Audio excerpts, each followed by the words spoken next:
Algunos misterios nunca desaparecen. Se aferran con fuerza a una comunidad y se niegan a soltar su agarre. En la zona rural de Missouri, a lo largo de un tramo de carretera donde los campos de trigo se encuentran con un cielo interminable, una pregunta atormentó a los residentes durante 7 largos años. ¿Qué le pasó a la oficial Ashley Mitchell? El 14 de septiembre de 1991, esta respetada oficial de patrulla simplemente desapareció sin dejar rastro. Su última llamada por radio fue a las 3:47 de la tarde. 7 años después, lo que los buscadores descubrieron helaría la sangre de cualquiera. Este no es solo otro caso de persona desaparecida.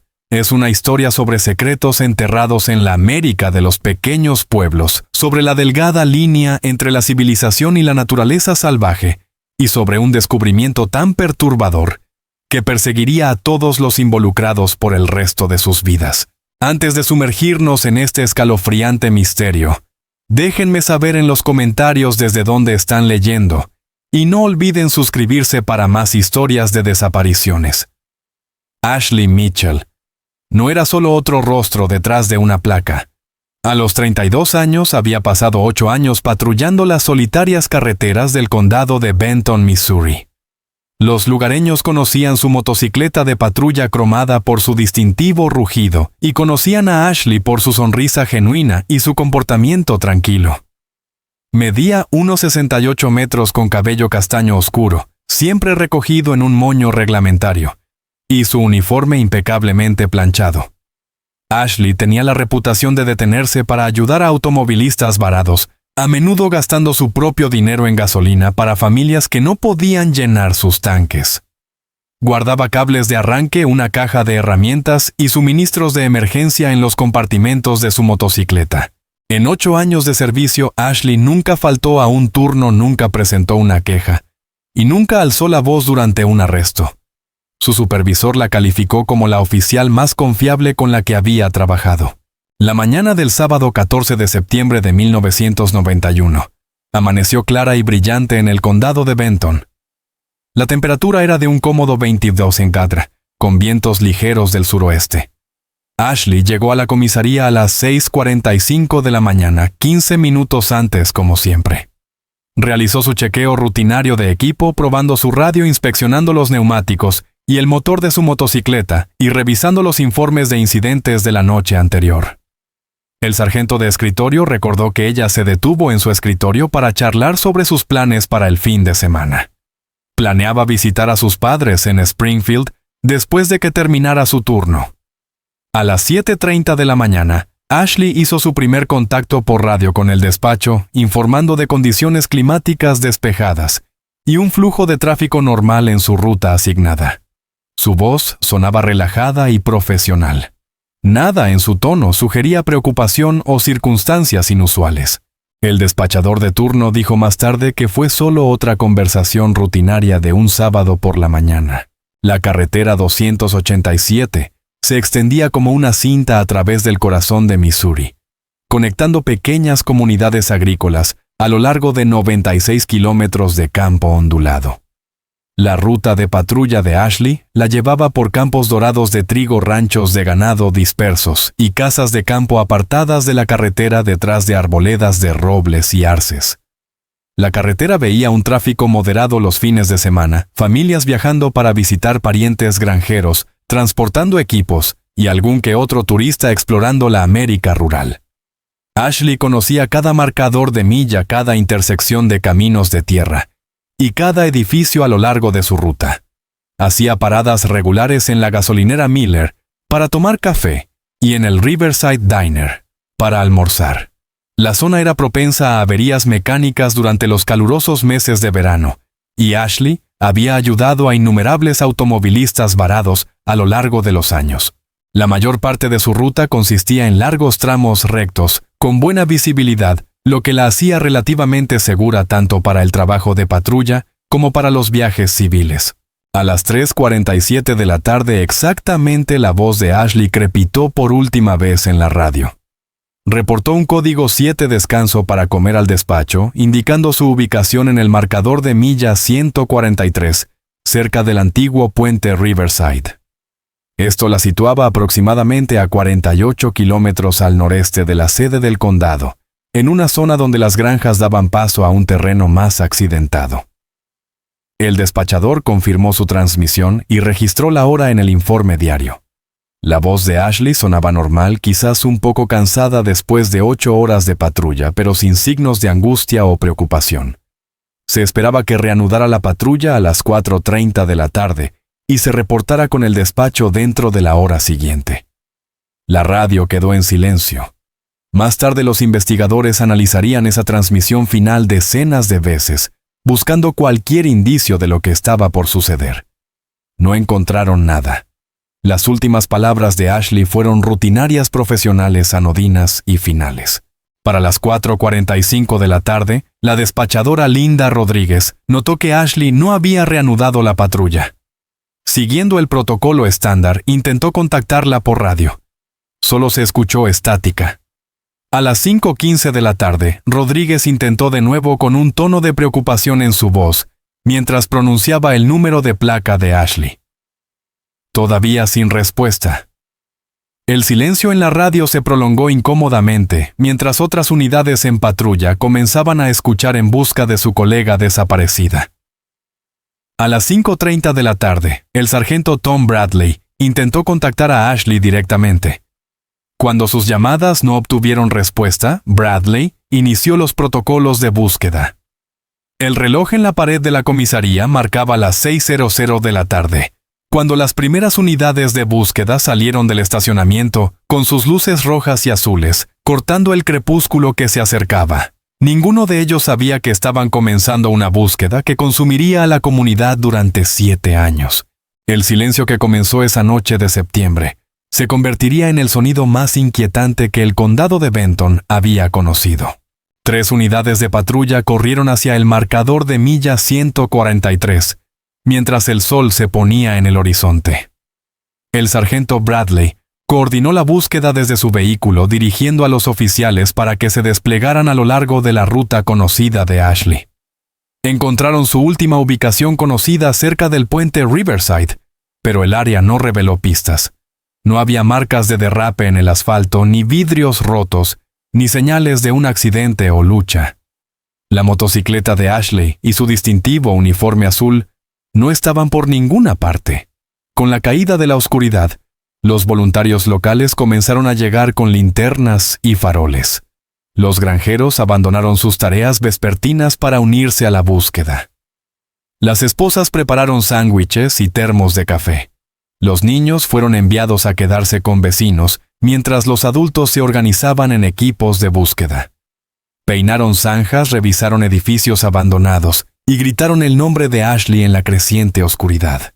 La comunidad rural que había adoptado a Ashley como una de los suyos se unió para encontrarla. Pero cuando se acercaba la medianoche, los buscadores no habían encontrado nada. El amanecer del 15 de septiembre trajo refuerzos de 3 condados. Helicópteros de la policía estatal barrieron el campo en patrones de cuadrícula, mientras los equipos terrestres seguían cada camino de tierra y sendero agrícola. Los ayudantes del sheriff de condados vecinos llegaron con perros de rastreo y equipos de búsqueda especializados.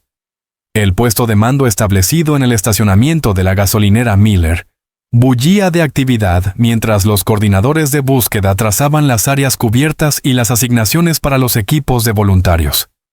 Los equipos de noticias locales instalaron cámaras mientras la historia de la oficial de patrulla desaparecida se extendía por Missouri. Para el mediodía, más de 200 personas estaban involucradas en el esfuerzo de búsqueda. Los helicópteros volaban bajo sobre el terreno sus rotores, marcando un ritmo constante que se escuchaba a kilómetros. Los perros captaron el olor de Ashley cerca del puente, pero lo perdieron después de unos cientos de metros. A pesar del enorme esfuerzo, el campo parecía haber engullido a Ashley sin dejar rastro. La investigación comenzó a reconstruir el último día de Ashley a través de declaraciones de testigos. A las 2:30 de la tarde, la encargada de la gasolinera Mary Chin recordó que Ashley se detuvo para tomar su habitual café negro y una dona de chocolate. Hablaron brevemente sobre el clima inusualmente suave y los planes de Ashley de conducir a Springfield después del trabajo. Mary recordó que Ashley parecía relajada y de buen humor, tal vez ansiosa por su fin de semana libre. Un camionero llamado Bill Santos dijo más tarde a los investigadores que vio una motocicleta de patrulla cerca del puente Riverside alrededor de las 3:45 de la tarde. El momento coincidía con la última transmisión de radio de Ashley, pero Santos no pudo proporcionar detalles adicionales sobre lo que había observado. Estos fragmentos crearon una línea de tiempo que planteaba más preguntas que respuestas. Ashley había seguido su rutina normal haciendo paradas regulares sin mostrar signos de angustia. Sin embargo, en algún momento entre las 3:47 de la tarde y su esperado reporte de las 4:30, había desaparecido por completo. El intervalo de 43 minutos se convirtió en el foco de una intensa investigación. El pueblo de Cedar Falls, con una población de 3.400 habitantes, nunca había experimentado algo como la desaparición de Ashley. Las iglesias organizaron vigilias de oración, donde los miembros de la comunidad sostenían velas y compartían recuerdos de la oficial desaparecida. La iglesia metodista en la calle principal se convirtió en un cuartel general no oficial para los voluntarios, sirviendo comidas a los equipos de búsqueda y coordinando donaciones de suministros. Los negocios locales contribuyeron con dinero, equipos y mano de obra para el esfuerzo de búsqueda. La ferretería donó linternas y baterías. El dinero ofreció comidas gratis a los oficiales de policía. Los ciudadanos establecieron un fondo de recompensa que rápidamente creció a $25,000, con donaciones de todo el estado. Ashley no era solo una oficial de policía para estas personas. Era su vecina, su amiga, la mujer que los había ayudado en emergencias y celebrado sus triunfos. La comunidad se negó a abandonar la esperanza de que la encontrarían viva y a salvo. A los pocos días de la desaparición de Ashley, el departamento del sheriff recibió docenas de pistas de todo Missouri y estados vecinos. Una mujer que coincidía con la descripción de Ashley fue vista según informes en una parada de camiones en Kansas City. Otro informante afirmó haber visto su motocicleta de patrulla en un área de descanso cerca de St. Louis. Cada pista requería investigación desviando recursos del área de búsqueda principal. Videntes ofrecieron sus servicios afirmando que podían ver a Ashley en varios lugares a través de medios sobrenaturales. Ciudadanos bien intencionados reportaron actividades sospechosas que habían observado semanas o meses antes, preguntándose si podrían estar relacionadas con la desaparición de Ashley. El trabajo de detectives se convirtió en un proceso de eliminación, mientras los investigadores perseguían pistas falsas, manteniendo la esperanza de que una pudiera revelar el paradero de Ashley. El teléfono del departamento del sheriff sonaba constantemente con pistas que no llevaban a ninguna parte, creando un ciclo frustrante de esperanzas elevadas y decepciones. A medida que los días se convirtieron en semanas, los investigadores desarrollaron varias teorías sobre el destino de Ashley. El escenario más probable involucraba una falla mecánica. Quizás su motocicleta se había averiado en un área remota donde buscó ayuda a pie y se perdió o lesionó. Una segunda teoría sugería que Ashley había sufrido una emergencia médica mientras patrullaba sola, posiblemente perdiendo el conocimiento y estrellándose en un área que no había sido minuciosamente buscada. Más preocupante era la posibilidad de un acto criminal. La posición de Ashley como oficial de policía significaba que había arrestado a personas que podrían guardar rencor. Había alguien a quien ella había multado o detenido decidido a vengarse. La cuarta teoría, susurrada pero no discutida oficialmente, sugería que Ashley podría haber elegido desaparecer voluntariamente, tal vez debido a problemas personales desconocidos para sus colegas y familia. Cada teoría tenía evidencia de apoyo, pero ninguna podía explicar todos los hechos relacionados con su desaparición. Robert y Margaret Mitchell habían estado casados durante 42 años cuando su hija desapareció. Ambos eran maestros jubilados. Habían criado a Ashley y a su hermana menor Jennifer en la misma casa donde aún vivían en la calle Elm. Margaret mantenía la habitación de la infancia de Ashley exactamente como la había dejado en su última visita. La colcha que su abuela había hecho todavía estaba doblada al pie de la cama. Fotos familiares estaban dispuestas en la cómoda. Robert se unió a cada grupo de búsqueda caminando por terrenos difíciles, a pesar de sus 68 años y sus rodillas artríticas. Llevaba una fotografía de Ashley en su billetera y la mostraba a todos los que encontraba esperando que alguien recordara haberla visto. Jennifer viajaba desde Kansas City cada fin de semana para ayudar con la búsqueda y apoyar a sus padres. La familia lidiaba con la incertidumbre. No saber si Ashley estaba viva o muerta, herida o a salvo, hacía imposible el duelo mientras que la esperanza seguía siendo agonizantemente viva. El área de búsqueda presentaba el principal desafío para los investigadores.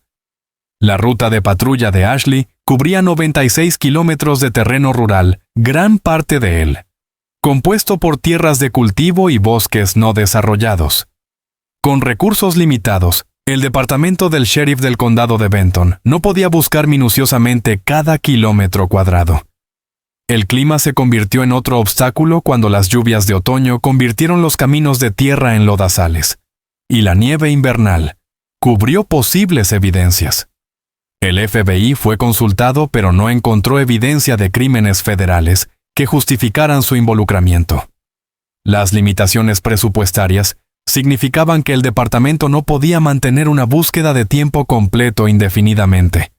Los detectives fueron retirados para manejar casos activos, mientras que la desaparición de Ashley quedó relegada al estado de seguimiento. La nieve comenzó a caer en noviembre de 1991, cubriendo el campo con una manta blanca que ocultaría pruebas durante meses. Los esfuerzos de búsqueda se redujeron a expediciones ocasionales los fines de semana, cuando el clima lo permitía y había voluntarios disponibles. La atención de los medios se desplazó a otras historias mientras el caso de Ashley se enfriaba. El departamento del sheriff retiró el número de placa 247 del servicio activo como señal de respeto, pero las consideraciones prácticas los obligaron a contratar un oficial de reemplazo.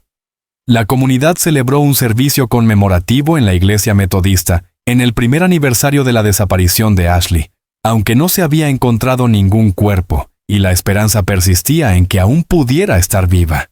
Margaret Mitchell asistió al servicio sosteniendo la taza de café favorita de Ashley, mientras Robert permanecía estoico a su lado, con la mirada fija en los vitrales sobre el altar. El servicio terminó con la congregación cantando el himno favorito de Ashley, Amazing Grace, sus voces resonando en el cementerio nevado junto a la iglesia. El detective Mike Torres se trasladó al condado de Benton en la primavera de 1993, trayendo consigo 15 años de experiencia con el Departamento de Policía de Kansas City. Torres había solicitado específicamente la asignación a la unidad de casos fríos, motivado por una experiencia personal con crímenes sin resolver. Su propio hermano había sido asesinado en 1987, y el caso permanecía abierto. Torres abordó la desaparición de Ashley con una mirada fresca, revisando cada informe, foto de evidencia y declaración de testigos. Descubrió pequeñas inconsistencias en algunas declaraciones de testigos y notó que ciertas áreas a lo largo de la ruta de Ashley no habían sido buscadas a fondo. Torres también encontró referencias a otros 2 casos de personas desaparecidas en la región de desapariciones que se habían investigado por separado, pero que compartían inquietantes similitudes con el caso de Ashley. Comenzó a preguntarse si estos casos podrían estar conectados, tal vez, indicando un patrón de actividad criminal en el área rural. Torres descubrió que el ranchero Dale Hoffman había desaparecido en 1989, mientras conducía solo por la carretera 287. 2 años después, el vendedor ambulante Gary Peterson también desapareció en la misma ruta. Las 3 personas desaparecidas, Hoffman, Ashley y Peterson, habían sido vistas por última vez en la misma área general cerca del puente Riverside. Todas habían desaparecido durante el día en fines de semana, cuando el tráfico era más ligero. Los 3 casos involucraban a personas que viajaban solas, sin testigos de sus últimos momentos. Torres creó un mapa marcando las ubicaciones donde cada persona fue vista por última vez, notando que formaban un triángulo aproximado, centrado en el área del puente Riverside. El detective comenzó a sospechar que un depredador serial podría estar operando en la región atacando a viajeros solitarios. Esta teoría explicaría por qué la formación y experiencia de patrulla de Ashley no habían evitado su desaparición. Podría haber estado enfrentándose a alguien que ya había cometido crímenes similares con éxito.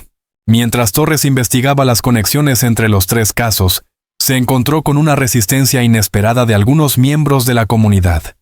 Varios residentes de larga data parecían reacios a discutir las desapariciones cambiando de tema cuando Torres planteaba sus teorías. Los ancianos en el diner dejaban de hablar cuando él entraba, retomando sus conversaciones solo después de que se iba.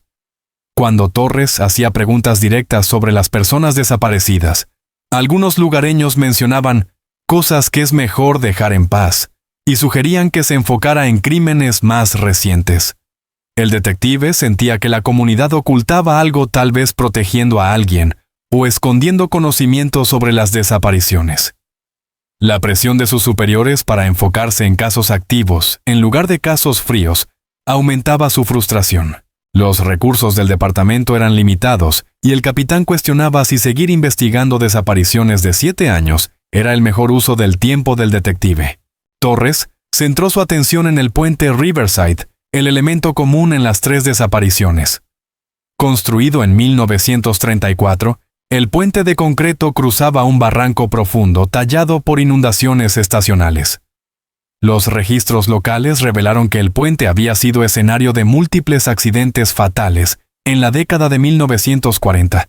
3 incidentes separados en los que vehículos se estrellaron contra las barandas y cayeron al barranco. Un residente anciano mencionó que los lugareños habían considerado el puente maldito o desafortunado durante décadas, aunque la mayoría descartaba esas habladurías como superstición. Torres se preguntó si la historia del lugar podría ser significativa, quizás atrayendo a alguien con una fascinación mórbida por la muerte o los accidentes. Solicitó informes de ingeniería sobre la construcción y mantenimiento del puente, buscando algo que pudiera explicar por qué 3 personas habían desaparecido en la misma área durante un periodo de 4 años.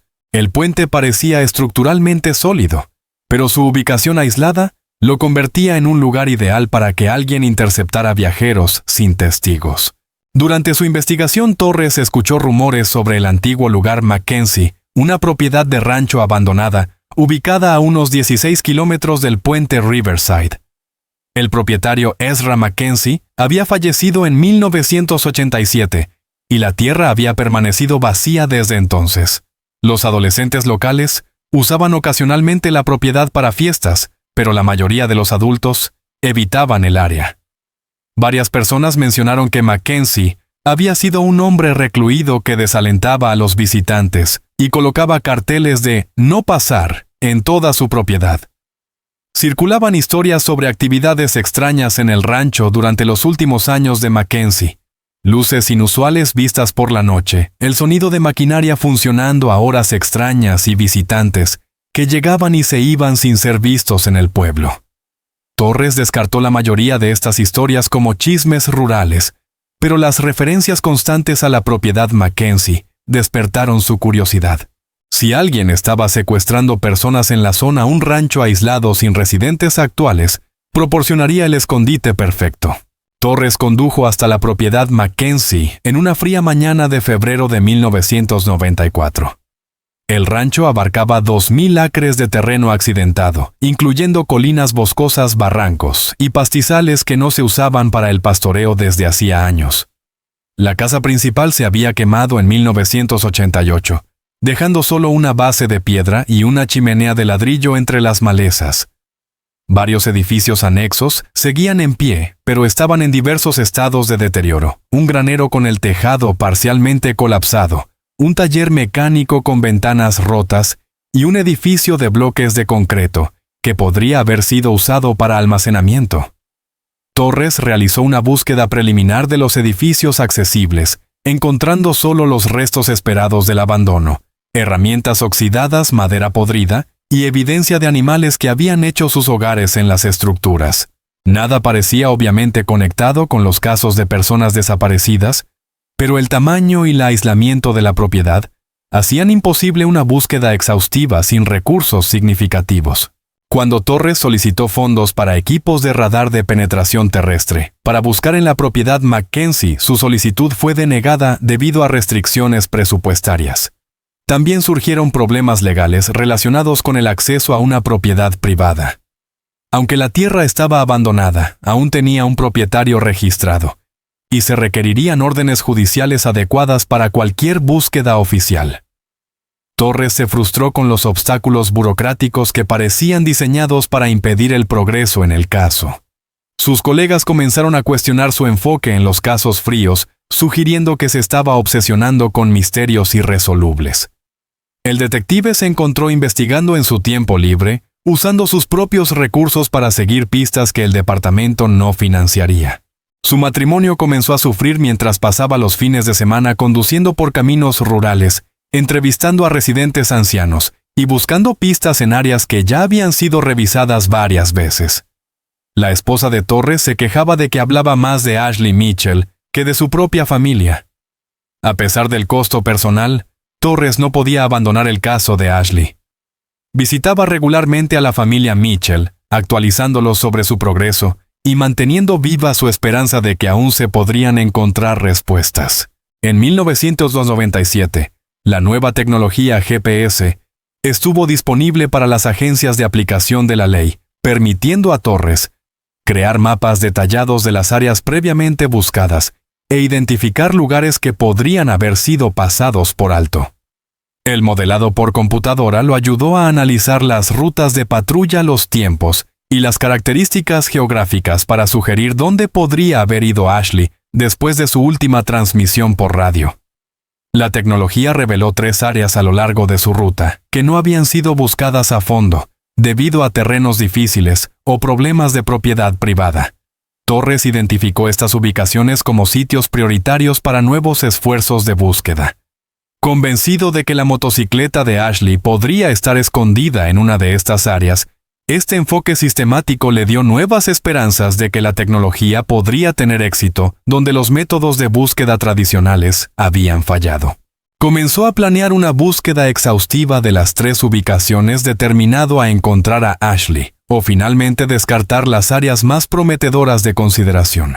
El estudiante de geología local Kevin Walsh se ofreció a ayudar a Torres con el mapeo y el análisis del terreno. Walsh estaba familiarizado con los patrones de drenaje del área, las inundaciones estacionales y la composición del suelo, conocimientos que podrían ser cruciales para entender dónde podrían haberse preservado o destruido las evidencias con el tiempo. El estudiante señaló que las inundaciones primaverales cerca del puente Riverside podrían haber arrastrado escombros kilómetros río abajo, posiblemente moviendo la motocicleta de Ashley lejos del lugar del incidente original. La perspectiva fresca y la experiencia técnica de Walsh revitalizaron la investigación de Torres. Juntos, identificaron áreas donde las inundaciones estacionales podrían haber depositado objetos, enfocando sus esfuerzos de búsqueda en ubicaciones río abajo desde la última posición conocida de Ashley. La colaboración entre el detective experimentado y el estudiante entusiasta trajo un nuevo rigor científico a la investigación.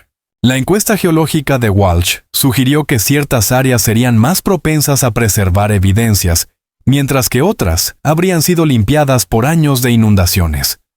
Torres organizó un nuevo esfuerzo de búsqueda voluntaria para mayo de 1998, enfocándose en las áreas identificadas mediante el modelado por computadora y el análisis geológico.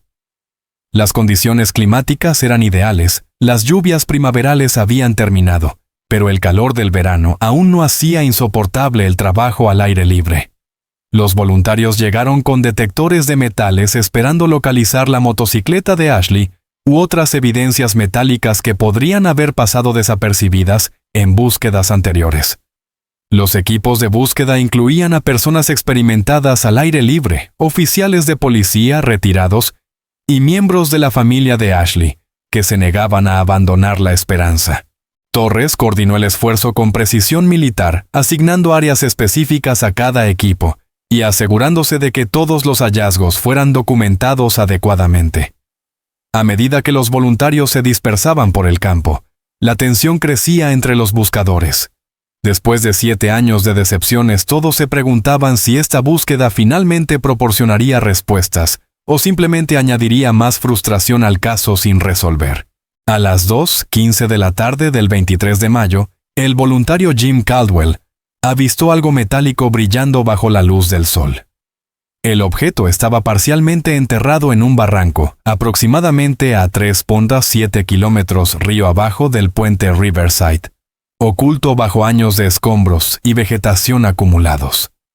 Mientras Caldwell apartaba lodo y malezas, surgieron manillares cromados de la tierra. La motocicleta de patrulla de Ashley había sido encontrada. Torres llegó en minutos con el corazón acelerado, mientras miraba la máquina que había llevado a Ashley en su última patrulla. La motocicleta yacía de lado con los neumáticos hundidos profundamente en el lodo seco con hierba de pradera y flores silvestres creciendo entre los radios de las ruedas. Después de 7 años de búsqueda, la evidencia física de la desaparición de Ashley finalmente estaba frente a ellos. Pero en lugar de proporcionar respuestas, el descubrimiento solo profundizaría el misterio que rodeaba su destino. El estado de la motocicleta de Ashley preocupó inmediatamente a Torres. La máquina parecía haber sido colocada cuidadosamente en el barranco, en lugar de haberse estrellado allí durante un accidente. Las partes cromadas que deberían haber estado dañadas por el impacto estaban intactas, mientras que otros componentes mostraban signos de daño deliberado. El casco de Ashley fue encontrado a 4 o 5 metros de distancia, agrietado, pero no destrozado de una manera consistente con un choque a alta velocidad. Más perturbador aún fue la ausencia de marcas de derrape o escombros en el supuesto lugar del accidente sobre el barranco. La posición y el estado de la motocicleta sugerían que había sido movida a este lugar después de cualquier incidente que hubiera separado a Ashley de su máquina. Torres se dio cuenta de que encontrar la motocicleta no había resuelto el misterio. En cambio, había revelado que la desaparición de Ashley involucraba más que un simple accidente. Alguien había ocultado deliberadamente la evidencia planteando preguntas aterradoras sobre qué le había pasado a Ashley y por qué su motocicleta había sido escondida durante 7 años. La motocicleta de Ashley fue extraída cuidadosamente del barranco y transportada al Laboratorio Estatal de Criminología para un examen forense detallado. Los analistas encontraron que los patrones de daño en la máquina eran inconsistentes con el tipo de accidente que la habría depositado en el barranco. Rayones en la pintura y abolladuras sugerían que la motocicleta había sido dañada y luego movida posiblemente en un camión o remolque.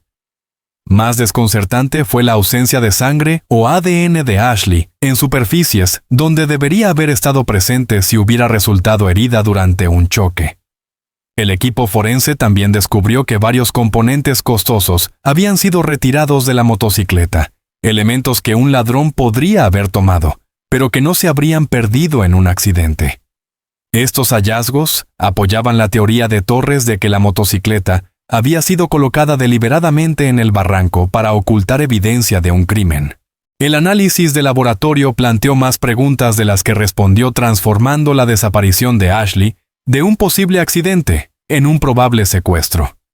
Dentro del casco de Ashley, los técnicos de la escena del crimen descubrieron un pequeño trozo de papel encajado detrás del acolchado. A pesar de 7 años de exposición a la humedad y los cambios de temperatura, el papel seguía siendo parcialmente legible. En la letra de Ashley, los investigadores pudieron distinguir las palabras: "Si se encuentra, revisen el pozo de mina antiguo, AM". Las iniciales coincidían con el nombre de Ashley, confirmando que ella había escrito el mensaje. La nota sugería que Ashley había sobrevivido al incidente inicial que la separó de su motocicleta, y tuvo tiempo de dejar una pista sobre su ubicación. Pero, ¿a qué pozo de mina se refería? Torres consultó encuestas geológicas y registros mineros locales, descubriendo que varias minas abandonadas salpicaban el área alrededor del puente Riverside. El mensaje en el casco de Ashley proporcionó la primera evidencia directa de que había sobrevivido más allá de su desaparición, pero también planteó preguntas escalofriantes sobre su destino final. Los registros mineros locales revelaron una mina de cobre abandonada ubicada a 500 metros de donde se encontró la motocicleta de Ashley. La mina había sido sellada en la década de 1960 por preocupaciones de seguridad, pero décadas de erosión habían comprometido las barreras. Torres se acercó al sitio con extrema precaución, acompañado por expertos en seguridad minera y personal de rescate de emergencia. Lo que encontraron dentro desafió todas sus teorías previas sobre la desaparición de Ashley. El pozo de mina contenía evidencia de habitación humana reciente, equipo de campamento con contenedores de agua y suministros de alimentos que no estaban allí cuando la mina fue sellada. La radio policial de Ashley yacía entre los suministros con las baterías agotadas. El equipo de supervivencia sugería que alguien había vivido en la mina durante un periodo prolongado, pero la identidad de esa persona seguía siendo desconocida. ¿Había Ashley sobrevivido a su prueba inicial solo para quedar atrapada en la mina abandonada? ¿O había alguien más usado el lugar como escondite? El pozo de mina reveló una historia de supervivencia que sorprendió a los investigadores. Alguien había creado un área de vivienda improvisada en las profundidades de la mina abandonada completa con sacos de dormir, suministros de cocina y alimentos y agua cuidadosamente racionados. La radio policial de Ashley no fue el único equipo encontrado. Los investigadores también descubrieron una linterna fósforos y suministros médicos que sugerían que el ocupante había estado tratando lesiones. La configuración de supervivencia parecía haber sido utilizada durante semanas, posiblemente meses, según la cantidad de suministros y los patrones de desgaste en el equipo. Pero el aspecto más desconcertante fue la evidencia de que el ocupante finalmente había abandonado la mina voluntariamente. Los suministros estaban cuidadosamente empaquetados y los objetos personales dispuestos como si alguien tuviera la intención de regresar. Torres se dio cuenta de que encontrar la mina había resuelto un misterio mientras creaba otro. Ashley, o alguien conectado con su caso, había sobrevivido en la mina durante un periodo prolongado, pero su paradero actual seguía siendo desconocido. Entre los suministros en el pozo de mina, los investigadores encontraron un diario dañado por el agua que narraba la increíble historia de supervivencia de Ashley. Las entradas escritas con su distintiva letra describían cómo había resultado herida en un accidente de motocicleta cerca del puente Riverside, y se había arrastrado hasta el pozo de mina buscando refugio. Ashley había logrado sobrevivir durante semanas en el escondite subterráneo, tratando sus propias heridas con suministros de su botiquín de primeros auxilios, y racionando alimentos que llevaba en los compartimentos de almacenamiento de su motocicleta. Las entradas del diario detallaban sus repetidos intentos de pedir ayuda usando su radio policial, pero la profundidad de la mina y las paredes de roca bloqueaban la transmisión. Ashley había salido de la mina varias veces para intentar llegar a la civilización, pero las lesiones y la desorientación la obligaron a regresar a la seguridad de su refugio subterráneo. El diario proporcionó un relato día por día de su lucha por sobrevivir mientras esperaba el rescate. La condición de Ashley había empeorado con el tiempo según las entradas del diario. Las heridas no tratadas, los suministros limitados de alimentos y el estrés psicológico del aislamiento habían hecho mella. Su letra se volvió cada vez más temblorosa y sus entradas más cortas y menos coherentes. La entrada final, fechada el 7 de octubre de 1991, 23 días después de su desaparición, mencionaba escuchar voces y ver luces cerca de la entrada de la mina. Las últimas palabras escritas de Ashley eran inquietantes. «Alguien viene. Finalmente voy a casa». El diario terminó abruptamente después de esa entrada, dejando a los investigadores preguntándose qué había pasado durante las últimas horas de Ashley en la mina. ¿Habían encontrado finalmente los rescatistas? ¿O su estado mental deteriorado la llevó a imaginar voces que no estaban allí? A pesar de encontrar el sitio de supervivencia de Ashley, los investigadores aún no habían localizado sus restos. Una búsqueda exhaustiva del pozo de mina y el área circundante no reveló huesos humanos u otra evidencia del destino final de Ashley. La investigación se amplió para incluir entrevistas con residentes locales que podrían haber estado en la zona durante octubre de 1991. Torres teorizó que alguien había encontrado a Ashley en la mina, ya sea rescatándola o descubriendo su cuerpo, pero no había informado del incidente a las autoridades. La falta de restos físicos significaba que el caso de Ashley seguía oficialmente sin resolverse, aunque su diario había proporcionado información sobre sus esfuerzos de supervivencia. Torres continuó siguiendo pistas y entrevistando a posibles testigos esperando encontrar a alguien que pudiera explicar qué le había pasado a Ashley después de su última entrada en el diario. En diciembre de 1998, el ranchero anciano Bill Morrison dio un paso al frente con información que complicó aún más la investigación. Morrison afirmó que en octubre de 1991 había encontrado a una mujer herida en su propiedad a unos 8 kilómetros del pozo de mina. Según Morrison, la mujer coincidía con la descripción de Ashley y llevaba ropa de uniforme policial rasgada. Morrison dijo que la había llevado al Hospital General del Condado a 96 kilómetros de distancia, pero nunca supo su identidad ni qué le había pasado después. Los registros hospitalarios de ese periodo estaban incompletos y los miembros del personal que trabajaron allí en 1991 no pudieron ser localizados. La historia de Morrison ofrecía una posible explicación para la desaparición de Ashley del pozo de mina, pero también planteaba nuevas preguntas sobre por qué no existía un registro oficial de su tratamiento. ¿Había sido tratada Ashley en el hospital bajo un nombre falso? ¿Era precisa la memoria de Morrison después de 7 años? El relato del ranchero ofrecía esperanza de que Ashley pudiera haber sobrevivido a su prueba, pero sin evidencia corroborante. Su historia permanecía sin verificar. La investigación de Torres sobre el Hospital General del Condado reveló inquietantes lagunas en sus registros médicos de 1991. Los archivos del periodo en que Ashley podría haber sido tratada estaban desaparecidos o contenían información incompleta. El administrador del hospital afirmó que una actualización del sistema informático en 1995 había resultado en la pérdida de algunos registros más antiguos, pero Torres sospechaba que los registros podrían haber sido destruidos o escondidos deliberadamente. Varios exmiembros del personal habían fallecido o se habían mudado, haciendo imposible verificar el relato de Morrison a través de testimonios de testigos presenciales. Torres descubrió que el hospital había sido propiedad de una corporación privada con conexiones con figuras políticas locales, lo que planteaba la posibilidad de que el tratamiento de Ashley hubiera sido encubierto para proteger la reputación de alguien. La cooperación del hospital con la investigación fue mínima, y Torres sentía que los oficiales estaban obstruyendo activamente sus esfuerzos por descubrir la verdad sobre el posible tratamiento de Ashley. Incluso después de encontrar la motocicleta de Ashley, el sitio de supervivencia y el diario Preguntas Cruciales seguían sin respuesta. ¿Por qué había sido movida y escondida su motocicleta en el barranco? ¿A quién había encontrado Ashley durante sus últimos días en el pozo de mina? Si había sido rescatada y tratada en el hospital, ¿por qué no había registro de su atención? ¿Por qué nadie había reportado haberla encontrado viva después del masivo esfuerzo de búsqueda?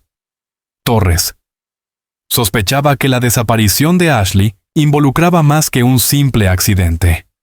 Alguien en la comunidad sabía qué le había pasado y estaba manteniendo ese conocimiento en secreto. La investigación del detective había revelado un patrón de ocultamiento y obstrucción que sugería que intereses poderosos estaban trabajando para mantener oculto el destino de Ashley. Los residentes locales continuaban evitando discutir el caso, y Torres sentía que estaba luchando contra una conspiración de silencio que protegía a los responsables de la desaparición de Ashley. Para 1999, Torres había agotado la mayoría de sus pistas investigativas sin encontrar respuestas definitivas sobre el destino final de Ashley. El caso permanecía oficialmente abierto, pero ya no se investigaba activamente debido a restricciones de recursos y el paso del tiempo. Torres se retiró del departamento del sheriff en 2000, perseguido por su incapacidad para proporcionar un cierre a la familia de Ashley. Robert Mitchell murió en 2001 sin saber nunca qué le había pasado a su hija. Margaret continuó viviendo en la casa familiar, manteniendo la habitación de Ashley y esperando respuestas que tal vez nunca llegarían. La comunidad de Cedar Falls cargaba con el peso del misterio sin resolver con algunos residentes, creyendo que sabían más de lo que estaban dispuestos a admitir. La desaparición de Ashley se convirtió en parte del folclore local, una advertencia sobre los peligros que podrían acechar en los lugares aislados de la América rural. El archivo del caso permaneció en los archivos del departamento del sheriff, esperando nueva evidencia o testigos que finalmente pudieran revelar la verdad. El contraste entre la última transmisión por radio de Ashley y el descubrimiento de su motocicleta abandonada sirve como un recordatorio inquietante de que algunos misterios resisten la resolución. Por un lado, vemos a la oficial Ashley Mitchell, como era profesional dedicada sonriendo junto a su motocicleta cromada en una soleada tarde de septiembre. Por otro lado, vemos lo que quedó después de 7 años metal oxidado, medio enterrado entre malezas. Un testimonio silencioso de una tragedia que quizás nunca se comprenda completamente. El coraje y el instinto de supervivencia de Ashley la llevaron a través de 23 días en un pozo de mina abandonado, pero su destino final sigue siendo desconocido. La investigación reveló evidencia de un encubrimiento, sugiriendo que alguien en la comunidad sabía qué había pasado, pero eligió mantener ese conocimiento en secreto. Para los residentes de Cedar Falls, la desaparición de Ashley dejó cicatrices que nunca sanaron por completo, un recordatorio de que incluso en pequeños pueblos donde todos se conocen los secretos más terribles, pueden permanecer enterrados. Algunas desapariciones dejan más que espacios vacíos. Dejan preguntas que resuenan a través de generaciones, susurros en el viento que preguntan: ¿qué pasó realmente con Ashley Mitchell? El caso de la oficial Ashley Mitchell sigue siendo uno de los misterios sin resolver más inquietantes en la historia del crimen verdadero. Esta investigación de desaparición abarca 7 años de búsqueda implacable, revelando un misterio de desaparición que va mucho más allá de lo que cualquiera imaginaba. La historia de Ashley nos recuerda que algunas personas desaparecen sin dejar rastro, dejando solo preguntas, y los esfuerzos determinados de aquellos que se niegan a rendirse. Su caso se une a las filas de los archivos de casos fríos que continúan desconcertando a los investigadores y cautivando a los entusiastas del crimen verdadero en todo el mundo. Lo que hace que esta desaparición sea particularmente perturbadora no es solo que una oficial de patrulla dedicada desapareciera, sino el encubrimiento sistemático que siguió. Como hemos visto en muchos misterios de la vida real, la verdad a menudo yace enterrada bajo capas de secretos y silencio. La desaparición de Ashley Mitchell sirve como un recordatorio escalofriante de que incluso en la América de los pequeños pueblos, los misterios más impactantes pueden permanecer sin resolverse durante décadas.